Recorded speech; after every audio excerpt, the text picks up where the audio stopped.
Hey everyone, I hope you all are doing well. In today's session, we'll discuss the strategy for the current affairs section or the journal awareness section. As you all know, the journal awareness section plays a very important role in clearing the mains exam and giving you the final selection. So I have included the paid and the free sources so that the one who can't afford the paid one can go for the free sources. So I hope this would be beneficial for all the people who are preparing for the banking exams. So let's start the video now. So we'll discuss the strategy for the journal awareness section for the banking aspirants. So I'll tell you, pre exam में तो general awareness नहीं आता है, तो mains में उसके marks अलग अलग रहते हैं अलग अलग पेपर में. फॉर एग्जांपल एसबीआई में अलग होगा, एफसीआई में अलग होगा. और मैं आपको अपने स्कोर कार्ड दिखा देती हूँ. मेरे इतने अच्छे मार्क्स नहीं आते हैं. ये तो मेरा एलआईसी का है, इसमें आप देख सकते हो मेरे रीजनिंग में 35 आउट ऑफ 35 हैं. एंड जर्नल अवेयरनेस, ये इसी का ही मेंस का स्कोर कार्ड है. जर्नल अवेयरनेस में I got only 18.25.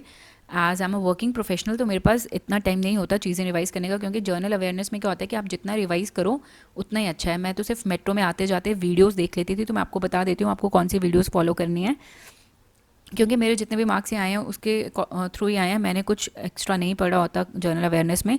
Reasoning, quantitative और इंग्लिश तो ऐसा है कि वो मेरा प्री में भी मेरे को प्रिपेयर करा था, तो फिर वो मेंस में भी हेल्प हो जाता है. बट मेंस में जर्नल अवेयरनेस अलग से आता है, तो उसकी तैयारी प्रॉपर होनी चाहिए. ठीक है. और इसमें आप देख सकते हो ये मेरा नेहरू युवा केंद्र संगठन डिस्ट्रिक्ट यूथ कोऑर्डिनेटर का है. इसमें मेरे जर्नल नॉलेज में सिर्फ 40 में से 26 आए हैं. तो अगर आपको मतलब पेपर, ये मेरा पेपर क्वालिफाई हो गया था, बट अगर आपको फाइनल सिलेक्शन चाहिए तो आप कोशिश करो कि जैसे कि 40 मार्क्स का आ रहा है जनरल अवेयरनेस, तो आप 30 अबव लेके आओ. बिकॉज मेंस में क्या होता है कि रीजनिंग और क्वांट में जो पजल्स, डाटा इंटरप्रिटेशन या अलग अलग जो टॉपिक आएंगे वो इतने ईजी नहीं होते, वो लेंदी होते हैं. बट इंग्लिश और करंट अफेयर्स आपकी सिलेक्शन में काफ़ी हेल्प करते हैं मेंस एग्जाम में. तो जर्नल अवेयरनेस को आपको नहीं छोड़ना है. आपको तभी मैं बोलती हूँ आपको कि आपको प्री और मेंस की तैयारी एक साथ करनी है. ठीक है. तो इसमें मेरे 26 आए आउट ऑफ 40 जर्नल नॉलेज. और ये आप देख सकते हो ये मेरा मेंस का स्कोर कार्ड है. इसमें भी मेरे जर्नल अवेयरनेस में इतने अच्छे मार्क्स नहीं हैं. आईबीपीएस क्लर्क मेंस का है ये, इसमें मेरे सिर्फ 16.75 मार्क्स हैं. ठीक है. बट आप अगर फुल टाइम दे रहे हो अपनी तैयारी को, तो आप ऑन रेगुलर बेसिस अपनी प्रिपरेशन रखो. ठीक है. आपको रोज़ के रोज़ वो करने हैं. Current affair daily one liners जो होते हैं, आप न्यूज़पेपर भी पढ़ो. सब कुछ आपको हेल्प करेगा. न्यूज़पेपर जो है वो आपको वोकैब बिल्डिंग में भी हेल्प करता है, करंट अफेयर्स में भी हेल्प करता है. आपको आसपास क्या चल रहा है, आपके एडिटोरियल जब आप पढ़ते हो तो आपको सब पता चल जाता है वहाँ पे. सो न्यूज़पेपर रीडिंग इज़ मस्ट आया से फाइन. सो अब मैं आपको बता देती हूँ कि जर्नल अवेयरनेस में क्या होता है कि आपके पास 3 चीज़ें आपको कवर करनी होती हैं. वैसे तो मोस्टली जो पार्ट होगा वो करंट अफेयर्स से पूछा जाएगा, क्योंकि बैंकिंग में क्या होता है आपको 3 से 4 मंथ का करंट अफेयर्स पूछा जाता है. ठीक है. जो प्री एग्ज़ाम होता है उसके रिजल्ट के बाद 1 महीने बाद आपका मेंस होगा, बट आपको 3-4 महीने का जो करंट अफेयर है वो पहले से ही करना पड़ेगा. ठीक है. फॉर एग्ज़ाम्पल आपका जो एग्ज़ाम है वो है अगस्त में, तो आपको मई, जून, जुलाई और अगस्त के अगर लास्ट में है तो आपको 15 to 20 डेज़ का अगस्त, तो आपको ये 3.5 या 4 मंथ्स का जो आपको करंट अफेयर्स होगा, आपको पहले से साथ साथ अगर आप करते रहोगे, रोज़ का रोज़ डेली करंट अफेयर्स पढ़ोगे. मैं आपको बता देती हूँ कि आपको ऑन डेली बेसिस, अगर आपको न्यूज़पेपर पढ़ना अच्छा नहीं लगता तो आप ऑन डेली बेसिस अपने करंट अफेयर्स कहाँ से पढ़ें कि आपको वो हेल्पफुल हो. ठीक है. उसके बाद स्टैटिक जर्नल अवेयरनेस में से इतने क्वेश्चंस नहीं आते हैं, बट फिर भी आपको नेशनल पार्क्स पता होने चाहिए, और आपको जो डांसेस फॉर्म्स हैं इंडिया की वो सब पता होना चाहिए. एयरपोर्ट्स, आप ये सब इजीली आपको मिल जाता है. टेलीग्राम वगैरह पे आप स्टैटिक जर्नल अवेयरनेस या यूट्यूब पे आप स्टैटिक जर्नल अवेयरनेस वगैरह लिखोगे तो आपको इजीली वहाँ पे वीडियोस मिल जाएंगे. जो मोस्टली वहाँ पे ज़्यादा इंपॉर्टेंट रोल प्ले करता है वो है करंट अफेयर्स.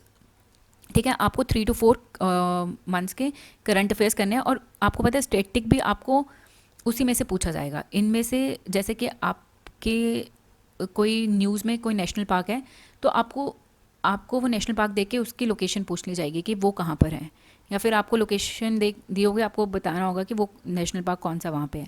ठीक है. और कि कोई स्टेट न्यूज़ में होगा, कोई कंट्री न्यूज़ में होगी, तो उसके आपकी कैपिटल पूछी जा सकती है, करेंसी एंड ऑल. ऐसे ऐसे क्वेश्चंस मेंस में आते हैं. ठीक है.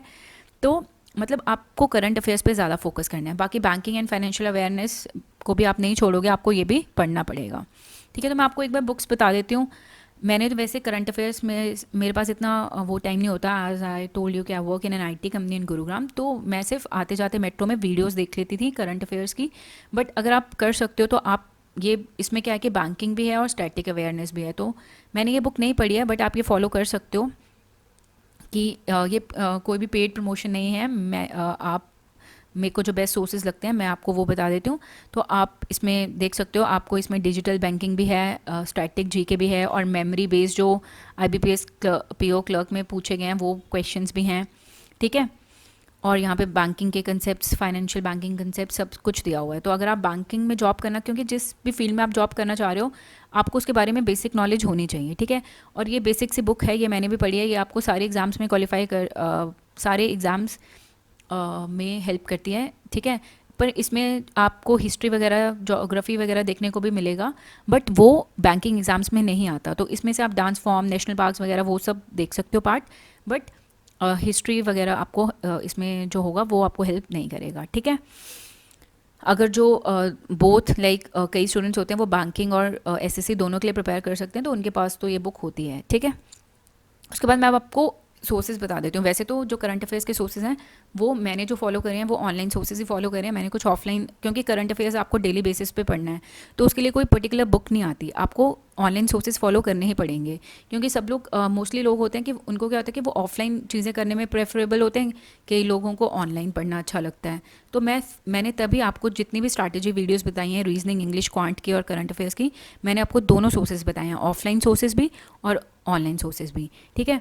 अब ऑनलाइन सोर्सेज में क्या है कि आपको इसमें आप देखोगे कि आपको मतलब स्टडी आईक्यू और जो अफेयर्स क्लाउड है ये आपके पेड सोर्सेज हैं, ठीक है। और फ्री सोर्सेज में आपको मैं बता देती हूँ कि ग्रेड अप और बैंकर्स अड्डा है। तो मैं आपको बता देती हूँ कि आपको कैसे ये सॉल्व करना है, कहाँ से पढ़ना है आपको, एक बार मैं आपको दिखा देती हूँ, ठीक है। जैसे कि अब आप यहाँ पे जाओगे, ठीक है, ये बैंकर्स अड्डा की ऐप पे आप गए तो यहाँ पे आप देखोगे कि अगर आपको ऑन डेली बेसिस, पहले मैं आपको मंथली बता देती हूँ, चलो अगर आपको मंथली बेसिस पे पढ़ना है तो आप यहाँ पे जाओगे, करंट अफेयर्स पे नहीं जाओगे, आप जाओगे कैप्सूल्स पे। इनका आता है एक मंथली हिंदू रिव्यू, आपको न्यूज़पेपर पढ़ना नहीं अच्छा लगता तो आप ये मंथली हिंदू रिव्यू बाय कर सकते हो। इस पर आप क्या करोगे, इस पर क्लिक करोगे तो आपके पास जो मंथली करंट अफेयर्स होंगे ना वो खुल जाएंगे, ठीक है। जैसे कि ये अप्रैल का है, अभी जैसे मई अभी कंप्लीट नहीं हुआ, 25 मई है अभी, ठीक है। तो जब मई कंप्लीट हो जाएगा तो यहाँ पे मई का भी आ जाएगा, ठीक है। तो आप ये, अगर आपको मंथली पढ़ना है, क्योंकि अब जैसे एग्ज़ाम आ गया, आपने डेली बेसिस पे नहीं करा, 1 मंथ है, अब तैयारी तो करोगे ही, पेपर देने तो जाओगे, मेंस का अगर प्री क्वालिफाई हो गया तो आप यहाँ से फटाफट से जनवरी, फरवरी, मार्च, अप्रैल 4 महीनों का करंट अफेयर्स कर सकते हो। अगर आपकी इतनी कैपेबिलिटी है कि आप 1 महीने में ये 4 मंथ कर सकते हो तो आप मंथली कर लो, क्योंकि उस टाइम पे इतना टाइम नहीं होगा कि आप डेली बेसिस के 4 मंथ करो, तो आप मंथली कर सकते हो, ठीक है। वैसे तो मैं सजेस्ट करती हूँ कि आप डेली बेसिस करो। तो डेली बेसिस पे आप करंट अफेयर्स कैसे करोगे, आप करोगे क्लिक करंट अफेयर्स पे, ठीक है। करंट अफेयर्स में यहाँ पे एक वो होगा डेली जीके अपडेट, ठीक है। जब आप डेली जीके अपडेट पे क्लिक करोगे तो यहाँ पे आपको रोज़ के रोज़ जो करंट अफेयर्स होते हैं वो आपको शो हो जाएंगे। जैसे कि आपको मई के देखने हैं, आपको पुराने अप्रैल के देखने हैं, वो भी शो हो जाएंगे। जैसे कि आपको यहाँ पे अब मई के देखना है तो मई में आप जाओगे और यहाँ पे आपको डे वाइज मिल जाएगा, जैसे 23 में, 22 में, 24 में, जो भी है वो आपको यहाँ पे डे वाइज मिल जाएगा, ठीक है। ये तो हो गया कि फ्री सोर्सेज आपके। उसके बाद मैं आपको बता देती हूँ ये बैंकर्स अड्डा का, ग्रेड अप का फ्री सोर्सेज आप कैसे यूटिलाइज कर सकते हो। आप यहाँ पे जाओगे बैंक एंड इंश्योर, आप यहाँ पे होम पे जाओगे ग्रेड अप के, ठीक है। यहाँ पे आप क्लिक करोगे डेली जीके पे, ठीक है। डेली जीके पे जब आप क्लिक करोगे आपको सारी 21 में, 22 में, 28 में, जितना भी जिस दिन का भी आप करंट अफेयर देखना चाहते हो वो आपको फ्री ऑफ कॉस्ट मिल जाएगा, आपको कुछ भी पे करने की ज़रूरत नहीं है। क्योंकि I understand the situation of the students, आपको जितना फ्रीली चीज़ें मिले वो वहाँ से आप अपनी तैयारी करो, ठीक है। जितना आपको चीज़ें फ्री में मिल रही हैं उनको यूटिलाइज़ करो, ठीक है। यहाँ पे आप यूटिलाइज़ कर सकते हो, ये फ्री हैं। मैंने आपको क्विजेज़ के लिए भी तभी ग्रेड अप और बैंकर्स अड्डा बताया, क्योंकि ये रोज़ के रोज़ फ्री क्विजेज़ डालते हैं। तो आप करंट अफेयर्स के भी क्विज सेम यहाँ पे क्लिक करके बैंक एंड इंश्योरेंस पे जाओगे तो वहाँ पे करंट अफेयर्स आ जाएगा, तो आप करंट अफेयर्स का भी दे सकते हो। उसके बाद अगर आपको ग्रेड अप का मंथली करना है, इनका मंथली डाइजेस्ट आता है, तो वो भी आप कर सकते हो, ठीक है। वो भी आपको जैसे कि आप इस पर क्लिक करोगे करंट अफेयर्स PDF, ठीक है। तो यहाँ पे क्या होगा कि आपके पास ये आ जाएगा आप PDF डाउनलोड कर सकते हो। ये जो है ये इनका वीकली PDF है, ठीक है। यहाँ पे आपको मंथली भी मिल जाएगा, क्योंकि अभी जो मई का लास्ट वीक है वो अभी आया नहीं है, तो इसीलिए 3 PDF हैं। आप यहाँ पे अप्रैल का फुल मंथ का PDF डाउनलोड कर सकते हो। ये फ्री ऑफ कॉस्ट है, ठीक है। आपको कुछ भी पे करने की ज़रूरत नहीं है, ठीक है। तो मैंने आपको मैं लिमिटेड से सोर्स बताती हूँ। ये तो हो गए फ्री वाले सोर्सेस। अब अगर आपको आप एडवांस लेवल और प्रिपेयर करना चाहते हो करंट अफेयर्स के लिए, तो मेरे हिसाब से जो 2 बेस्ट सोर्सेज हैं वो पेड जो मैं आपको बताना चाहती हूँ वो हैं अफेयर्स क्लाउड और स्टडी IQ। वैसे तो मेरे भी इतने अच्छे मार्क्स नहीं आते हैं जर्नल अवेयरनेस में, क्योंकि मेरे पास इतना टाइम नहीं होता मैं रोज़ का रोज़ प्रिपेयर करूँ। मैं फिर सिर्फ वीडियोस देख लेती हूँ दूसरे सोर्स की। अफेयर्स क्लाउड का मैं आपको बता देती हूँ, ये भी लास्ट ईयर तक फ्री था, अभी इन्होंने 2020 में इसको पेड करा है। तो अगर आपको यहाँ पे मंथली करंट अफेयर चाहिए तो आप यहाँ पे मई 2020 में जाओगे, ठीक है। तो यहाँ पे आप देखोगे, ये तो इनके वीकली टेस्ट हैं, ये आप दे सकते हो। बट यहाँ पे जब आप वो करोगे, यहाँ से आप डाउनलोड कर सकते हो, बट ये जो होगा वो आपको कुछ अमाउंट यहाँ पे पे करना पड़ेगा, ठीक है। अगर आप इनका पेड वर्जन नहीं ले सकते तो अफेयर्स क्लाउड को आप फ्री वाला अगर यूज़ करना चाहते हो तो इनका जो डेली वाला होता है वो फ्री होता है। जो ऑन डेली बेसिस ये जो करंट अफेयर्स डालते हैं, जैसे कि 24 और 25 मई का है, तो ये आप ऑन डेली बेसिस फ्री में रीड कर सकते हैं, इसका कोई कॉस्ट नहीं है, ठीक है। ये आप फ्री में रीड कर सकते हो, इनके आप नोट्स बना के रख सकते हो, ये फ्री ऑफ कॉस्ट अवेलेबल हैं, ठीक है। उसके बाद आपका जो इनके जो क्विजेज हैं करंट अफेयर्स की, वो डेली बेसिस पे, जैसे करंट अफेयर क्विज पे आप क्लिक करोगे तो वो भी जो डेली बेसिस वाली हैं वो फ्री हैं, ठीक है। आप यहाँ पे करंट अफेयर्स की क्विज रोज़ की रोज़ दे सकते हो। पहले आप एक बार रीड कर लो, नोट्स बना लो, और फिर यहाँ पे आप फ्रीली क्विज दे लो, अगर आपको इनका पेड वर्जन नहीं लेना, क्योंकि इनका जो मंथली वाला है वो पेड है, तो आप फ्री वाला यूज़ कर सकते हो ऑन डेली बेसिस। तो उसके लिए आपको फिर रोज़ के रोज़ तैयारी करनी पड़ेगी। ये नहीं है कि आपको अगर मंथली लेना है तो आपको फिर पेमेंट करनी पड़ेगी। जो डेली बेसिस का है वो फ्री है, ठीक है। और जो लास्ट सोर्स है जो मैं अब आपको बताना चाहती हूँ, स्टडी IQ, जो मैंने आपको यहाँ पे लिखा हुआ है पेड सोर्स। तो मेरे जितने भी मार्क्स आते हैं करंट अफेयर्स में, मैं सिर्फ गौरव सर की वीडियोस देखती हूँ, ठीक है। अब ये पेड प्रमोशन नहीं है, मैं आपको बार बार कह रही हूँ, जो मैंने सोर्सेज फॉलो करे हैं मैं आपको वही बता रही हूँ। तो मैंने आपको फ्री सोर्सेज में बता दिया आप कहाँ से कहाँ क्या देख सकते हैं। अब मैं आपको स्टडी IQ का बता देती हूँ। जब मैं लास्ट ईयर तक क्या था कि ये फ्री ऑफ कॉस्ट थे, यूट्यूब पे सर की वीडियोज़ आती थी पार्ट 1 पार्ट 2 करके, ठीक है। तो अब वो नहीं आती हैं, आप अब उनको डाउनलोड नहीं कर सकते। मैं तो उनको डाउनलोड करके रख लेती थी और मेट्रो में आते जाते मैं उनको देख लेती थी, ठीक है, क्योंकि इतना टाइम नहीं होता था, घर आके फिर रीजनिंग या क्वांट भी प्रैक्टिस करना होता था। तो मेट्रो वाला टाइम मैं स्टडी IQ की जो वीडियोस होती थी वो देखने में कंज्यूम कर लेती थी, ठीक है। बट अब क्या हुआ है कि सर ने ये पेड कर दिया है, तो इनके अब जो सर बनाते हैं वो 4 पार्ट्स बनाते हैं। मैंने अभी तक इनका पेड वर्जन नहीं लिया है, आप ले सकते हैं, क्योंकि क्वालिटी तो वही रहेगी, क्योंकि ये सर काफ़ी टाइम से करंट अफेयर्स पढ़ा रहे हैं, तो आप उनको फॉलो कर सकते हैं। अब ये 4 पार्ट्स होते हैं इनके चैनल पे। बैंकिंग एंड जैसे मैंने आपको बताया था कि आपको ये भी करना होगा, बैंकिंग एंड स्टैटिक अवेयरनेस भी करना है, तो स्टडी IQ के जो है वहाँ पे बैंकिंग और वो आप वीडियोस देख के भी कवर कर सकते हैं अगर आपको बुक्स फॉलो नहीं करनी, ठीक है।